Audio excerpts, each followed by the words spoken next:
ప్రభుత్వ అధికారులు సక్రమంగా విధులు నిర్వర్తిస్తూ పంచాయతీలో గ్రామంలో నిర్వీర్యమైన అభివృద్ధి పనులను వేగవంతం చేయాలని రాజమండ్రి రూరల్ ఎమ్మెల్యే గోరంట్ల బుచ్చయ్య చౌదరి అన్నారు. శుక్రవారం రూరల్ మండల కేంద్రంలోని మండల పరిషత్ కార్యాలయంలో నిర్వహించిన రూరల్ మండల మరియు పంచాయతీ స్థాయి అధికారులతో ఎమ్మెల్యే గోరంట్ల సమీక్ష నిర్వహించారు. ఈ సందర్భంగా గోరంట్ల మాట్లాడుతూ గత వైసీపీ ప్రభుత్వంలో ఎంపీడీఓ, డీఎల్పీఓ సెక్రటరీలకు నేను కనిపించలేదు అని 2014-2019 వరకు వైసీపీ ప్రభుత్వంలో కూడా తాను ఎమ్మెల్యేగా ఉన్న సంగతి అధికారులు మర్చిపోయారని, వైసీపీ ప్రభుత్వం 5 ఏళ్ల పరిపాలన అస్తవ్యస్తంగా మారిందని, జగన్ ప్రభుత్వం పంచాయతీలను గ్రామాలను దగా చేసి అప్పులు మిగిల్చిందని గోరంట్ల మండిపడ్డారు. గత 5 ఏళ్ల పాలనలో పారిశుద్ధ్యం అధ్వానం, మురికి కాలువల్లో సిల్ట్ కూడా తీయలేదని, గ్రామాల్లో స్ట్రీట్ లైట్లు కూడా వేయలేని స్థితికి నాటి ప్రభుత్వం దిగజారిందని గోరంట్ల ఆవేదన వ్యక్తం చేశారు. 15 రోజుల్లో గ్రామంలో పారిశుద్ధ్యం మెరుగుపరచాలని పంచాయతీ సెక్రటరీలు తమ పంచాయతీలో ఉన్న సిబ్బందితో పని చేయించుకోవాల్సిన బాధ్యత వారిదేనని, అలాగే పంచాయతీల్లో ఉన్న సచివాలయాలన్నీ సమన్వయంతో కలిసి పనిచేయాలని, అలాగే 1వ తారీఖున పెన్షన్లు పంపిణీలో సచివాలయ ఉద్యోగస్తులు పాల్గొనాలని తెలిపారు. మండల స్థాయి అధికారులందరికీ, సచివాలయ సిబ్బందికి, పార్టీ నాయకులందరికీ నా హృదయపూర్వక నమస్కారం. మొట్టమొదటిసారిగా మనం మండల స్థాయిలో ఒక సమావేశాన్ని ఏర్పాటు చేస్తే కొత్త ప్రభుత్వం వచ్చాక మన గ్రామాల పరిస్థితి గురించి వాకప్ చేసుకోవడం కోసం, ఒక కార్యాచరణ ప్రణాళిక సిద్ధం చేసుకోవడం కోసం మనం ఇక్కడ సమావేశమయ్యాం. 5 సంవత్సరాల నాడు కూడా నేను ఎమ్మెల్యేని, కానీ మీకు ఎవరికి నేను గుర్తుండిపోదు. ఎమ్మెల్యే ఉన్నాడో లేదో మీకు తెలియదు. ప్రభుత్వం అలా ఇచ్చింది, మీకు భయపడిపోయారు. ఇవాళ జర్నీ ఇస్తుంటే నాకే నవ్వు వస్తాను. ఎందుకంటే అప్పుడు ఎమ్మెల్యేని, ఇప్పుడు ఎమ్మెల్యేని. అప్పుడు ప్రభుత్వం లేదు, ఇప్పుడు ప్రభుత్వం. ఎప్పుడైనా రాజ్యాంగం ఎమ్మెల్యేకి హక్కులు ఉంటాయి. ప్రతిపక్షంలో ఉన్న, అధికార పక్షంలో ఉన్న కార్యక్రమంలో వారికి అవకాశాలు ఇవ్వడం సహజం. దగా జరిగింది. ఎక్కడో కానవని, వెలుగుబంద, లేకపోతే ఊరుపూడి, కనికరాని భూములు కొన్నారు.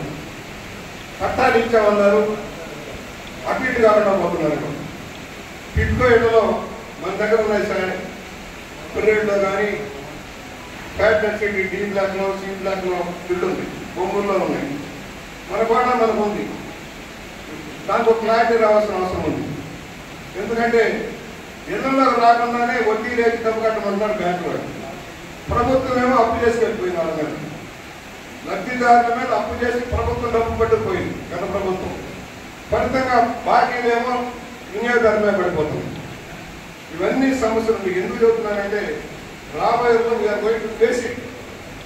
How to face, how to save them సంజోవర్. ఎవరైతే పేదవాడికి ఇచ్చామో వాళ్ళు ఒకేసారి కట్టమన్నారు 40,000, 50,000 ఎక్కడ తెచ్చి కట్టారు. పసుపు తాడుతో ఉన్నవాడు, మట్టి గాజులతో ఉన్నవాడు ఒకేసారి 60,000-70,000 మన అర్థం తెచ్చి 5 రూపాయలు 4 రూపాయలు వడ్డీ కట్టారా? దీని మీద కూడా ఒక కార్యక్రమం మనం తీసుకోబోతున్నాం. ఇక్కడ ఉన్న అధికారులందరూ విజ్ఞప్తి చేస్తున్నాం. Let us work out. ఎంత టైం బౌండ్ పెట్టుకున్నాము, సమావేశం అయితే కూడా మనం టైం బౌండ్ ప్రణాళిక వేసుకుందాం. గతంలో వేసుకున్నాం విలేజ్ ప్లాన్. మీ మీద బాధ్యత ఉంది, మీ సెక్రటరీ మీద బాధ్యత ఉంది. అధికారులు కూర్చోబెట్టుకొని ఏ ఊరు కావాలి, డ్రైన్లు, టాప్ ప్రయారిటీ డ్రైన్స్, పెండింగ్ రోడ్లు, దాని మీద వర్కౌట్ చేయండి.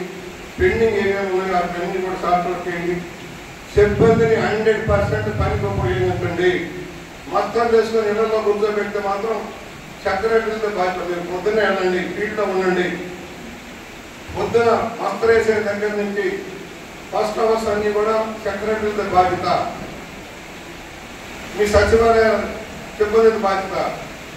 మీ పరిధిలో 100% క్యాబినెట్ ఇంప్రూవ్ కావాలి. ఎక్కడ ఓవర్ బడ్జెట్ చెప్పాను నేను, అవసరమైతే 2 మిషన్లు కొన్నాను, ఏదో గ్రాంట్ ఇప్పిస్తాం. పూలూరుకి 2 మిషన్లు తెచ్చుకుంటే కాలంలో మట్టి తీసేదానికి, క్లోజ్ చేసి ఓవర్ బడ్జెట్ తీసేదానికి ప్రయత్నం చేద్దాం.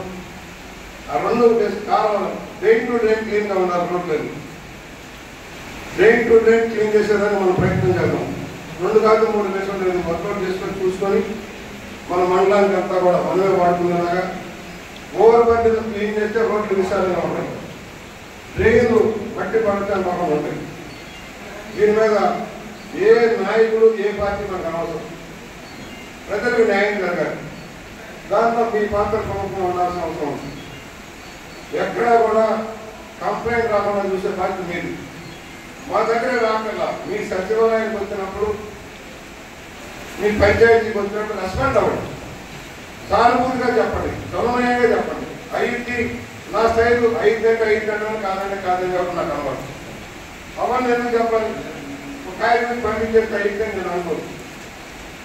అందువల్ల వివిధ శాఖల అధికారులు ఎవరైతే మన top priority Panchayati Raj engineering, RWS, అలాగే R&D నెట్వర్క్ ఉంది మనకి. R&D నెట్వర్క్, R&D అధికారులు, పంచాయతీ అధికారులు మనం చేసుకుంటామని.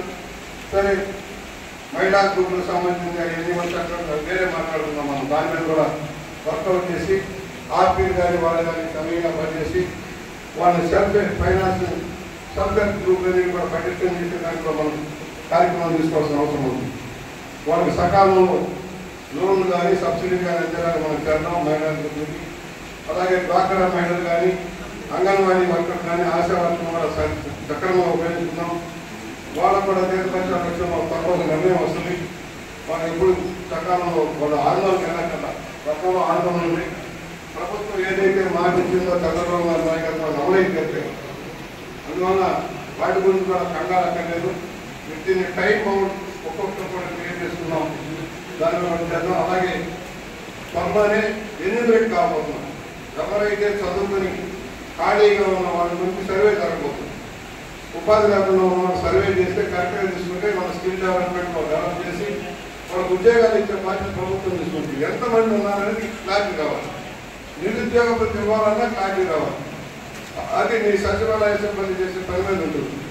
నేను మళ్ళీ మీతో మాట్లాడతాను. ఎంత పని లోడ్ ఉంది మీకు, పని లోడ్ ఎంత చేయగలము. మీరు అధిక భారం అక్కడ ఉన్న దాంట్లో సింపుల్గా అయిపోతున్నారు కనుక ఒకటి మీరు అధికులు కారు, పంచాయతీలో భాగం, పంచాయతీ సిబ్బందితో మీరు భాగం, మీరు కలిపి పనిచేయాల్సిన అవసరం ఉంది. ఒక పంచాయతీలో 4 సచివాలయాలు అంటే 4 సచివాలయాలు పంచాయతీలో కలిసి పనిచేయాలి. సమానం లేకపోతే సరైనది కాదు. ఎందుకంటే గత ప్రభుత్వం చేసిన నిర్వహణ వల్ల సచివాలయానికి పంచాయతీకి సంబంధం లేకుండా పోయింది. సంబంధం ఉండాలి, డేటా జనరేట్ కావాలి. రెండోది ఆక్రమణ. మీ పరిధిలో సచివాలయ సర్వే చేసేటప్పుడు ఆక్రమణ విషయంలో మీరు నోట్ చేయండి. మీ సచివాలయ పరిధిలో ఎక్కడైనా స్థలాలు కబ్జా చేసినా ఆక్రమించిన డేటా తీయండి. వాటి మీద యాక్షన్ తీసుకున్నాం.